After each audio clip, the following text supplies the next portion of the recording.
The Bears are searching for their third coach since 2013 after winning just 27 games with 53 losses in that span. But the way Dan Hampton sees it, the franchise's fortunes might be different if former team president George "Muggs" Halas Jr. hadn't died of a heart attack in December 1979 at age 54. My rookie year, the last game, I come down to breakfast and everybody's acting real quiet. And I said, "Who died?" And they look at me and I said, "What they said, Muggsy."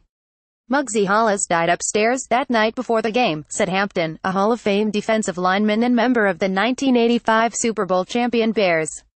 Halas Sr. wanted Muggsy to run the team.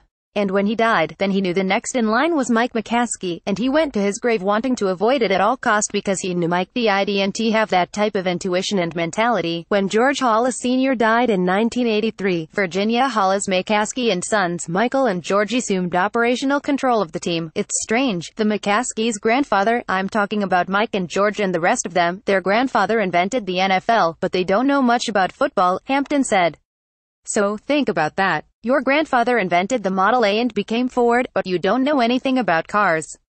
There's kind of a disconnect. Everybody thinks it's about X's and O's. That's part of it, but a lot of it is about knowing the people, the coaches, the players.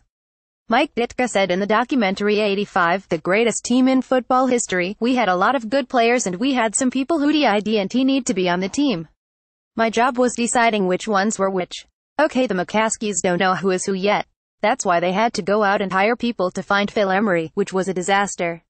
A search firm to find him. Are you kidding me? They need to lose whatever credibility they had, and then they had to go out and hire Ernie Accorsi to find John Fox, GM Accorsi's defensive coordinator with the Giants for 4 seasons. Again, people that know will always know, and people that don't will never. Hampton said he likes the McCaskey family and feels they've invested a lot into making the team better, but they just don't have the courage of conviction to make football decisions. Football coaches basically were players that loved the game and wanted to stay in it, so you're not dealing with really sophisticated people. But everybody has a story and they're going to tell you how great they are, Hampton said.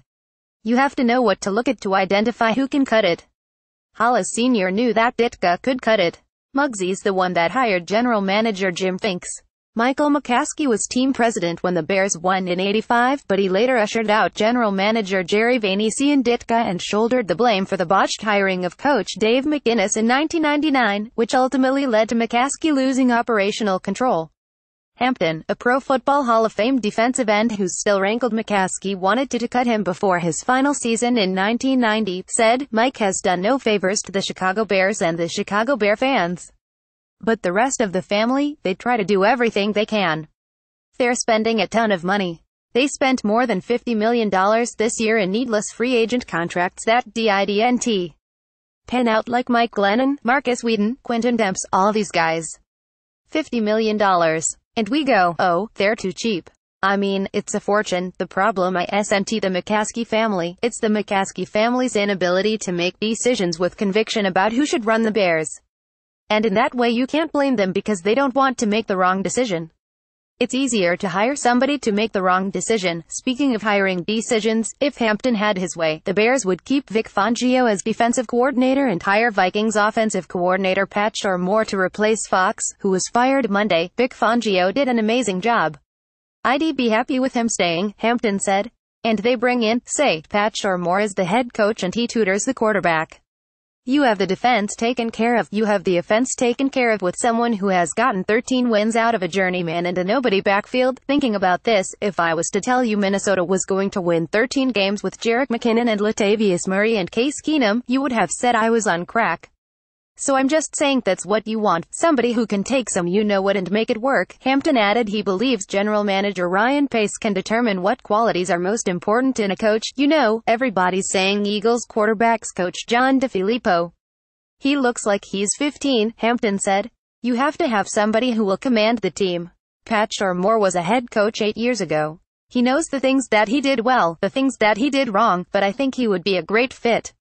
Plus it's like the Cubs taking somebody off the Cardinals, make the Vikings weaker.